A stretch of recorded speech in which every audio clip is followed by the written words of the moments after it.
O God, may the words of my mouth and the meditations of all our hearts be acceptable in your sight, our rock and our Redeemer. Amen. Today marks Pilgrim's 4th year participating in the national preach-in on climate change through Interfaith Power and Light. Of course, yesterday was Earth Day, and people throughout the world observed various activities to mark the day, including marches for science. People are marching for a good cause and with good reason.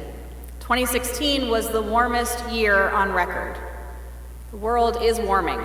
Global sea levels are rising, and extreme weather events are becoming more frequent and severe. The bottom line these days is that climate change is happening, and it's primarily human-induced. Food and water supplies are even at risk. So it's important that people of faith are involved in environmental causes because we all live downstream, and our religious values can fuel us to protect heaven and earth and all life with whom we share this planet. It's worth remembering the origins of Earth Day and what that can teach us about modern movements for change. After all, history can ground us as we move into the future. Earth Day is always April 22nd, and it marks the birth of the modern environmental movement begun in 1970. Rachel Carson published Silent Spring in 1962, which made connections between pollution and public health. We may take those connections for granted. Though Rachel Carson raised public awareness about the concern we need to have for living organisms. Specifically, she wrote about the effects of the pesticide DDT and how spraying from mosquitoes was killing off birds in alarming numbers and making people sick. Carson wrote, "How could intelligent beings seek to control a few unwanted species by a method that contaminated the entire environment and brought the threat of disease and death, even to their own kind?" That intellectual understanding of the environment and human actions that affect it helped usher in this new movement. For along came Gaylord Nelson, a Democratic senator from Wisconsin who had witnessed a terrible oil spill in Santa Barbara. Nelson was inspired by the student anti-war movement at the time and thought that if he could use their energy, plus the public awareness already being raised about air and water pollution, he could force environmental protection onto the political agenda nationally. So Senator Nelson announced that there would be a national teach-in on the environment. And then he asked Republican Congressman Pete McCloskey to serve as co-chair with him, and Dennis Hayes from Harvard to be the national coordinator. Let's take a time out for just a second to note that Democrats and Republicans worked together for the good of the environment in the beginning of this movement for change. The environmental movement didn't begin as a partisan issue. Anyway, Hayes recruited 85 people to help promote events for this teach-in, and they chose April 22nd because it fell between spring break and final exams. So, on April 22nd, 1970, I know some of you were around back then, you may have even been marching back then, but on April 22nd, 1970, there were approximately 20 million Americans who demonstrated for a healthy, sustainable environment. There were protests and rallies throughout the country.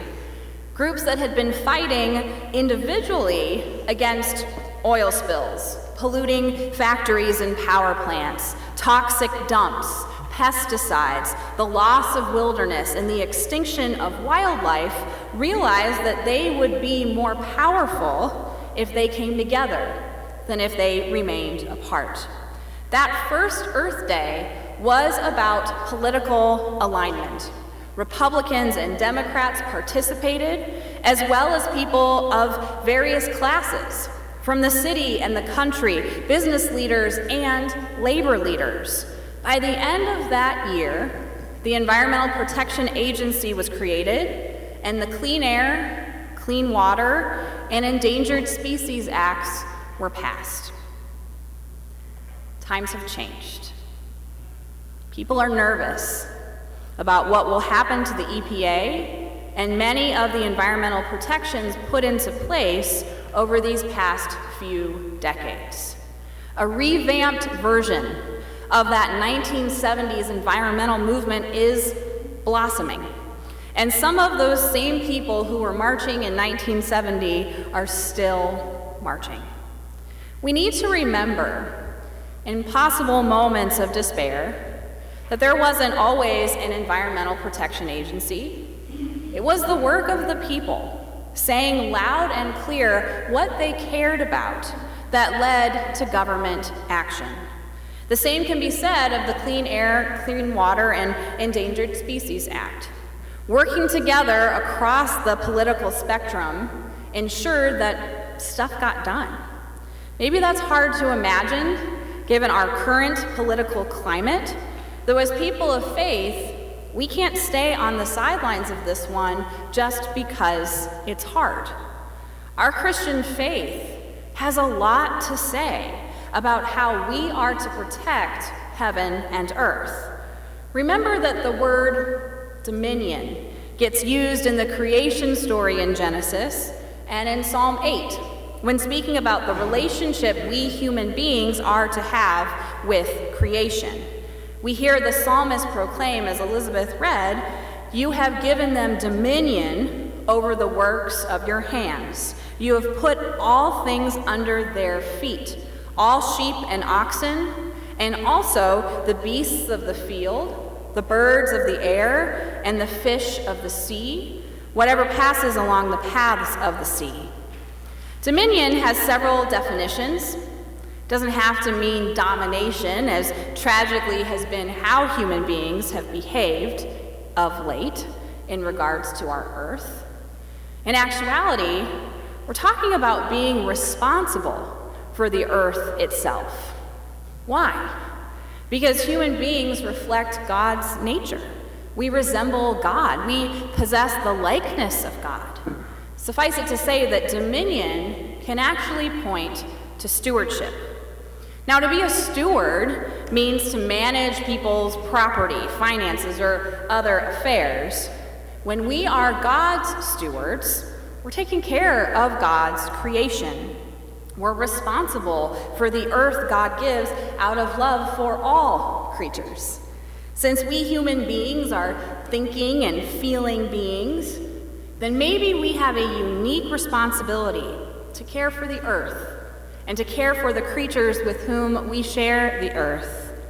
We are called to be good caretakers, called to be co-creators with God and to help God mend the world.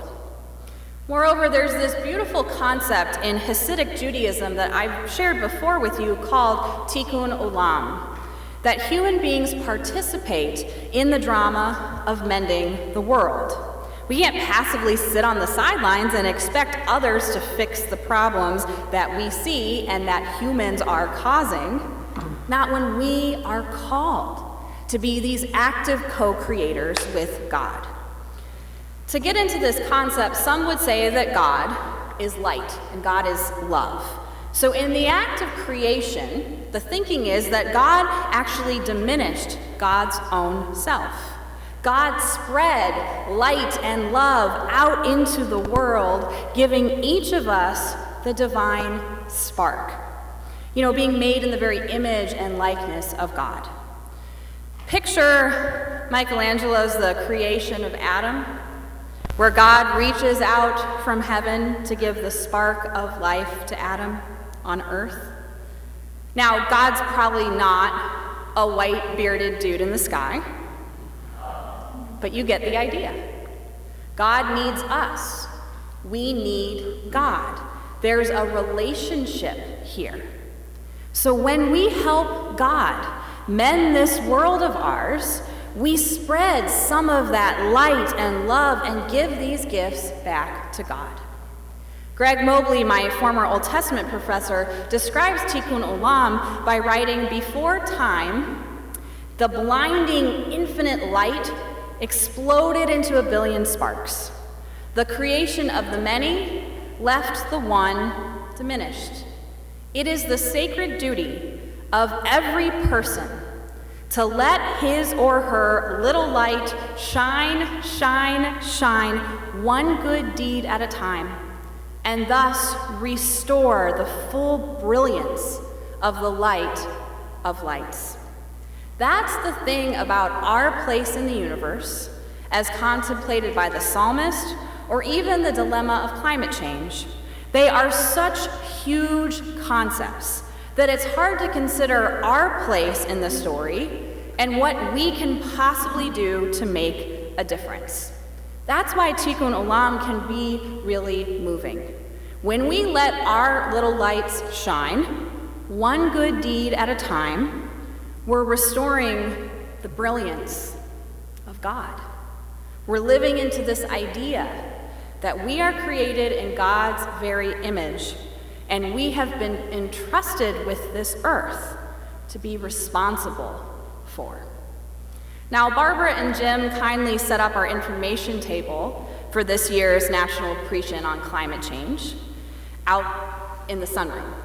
And you'll notice that there are postcards that we can send to our senators encouraging faithful stewardship of the environment. There's also helpful information about the Lexington Interfaith Garden.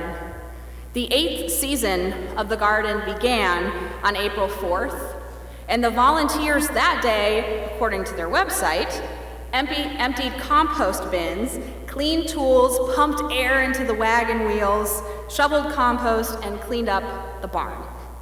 There's also asparagus already on the way, believe it or not. For those of you looking to act locally, Barbara can walk you through volunteering at the Interfaith Garden, as Pilgrim Church is one of the participating congregations. And you may be asking yourself, well, where does all that good local produce go? It goes to the Lexington Food Pantry, so that when people come to get food, they're not just getting, mac and cheese in a box.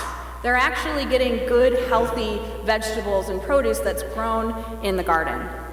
And when you volunteer, you'll end up working alongside people from other houses of worship in town.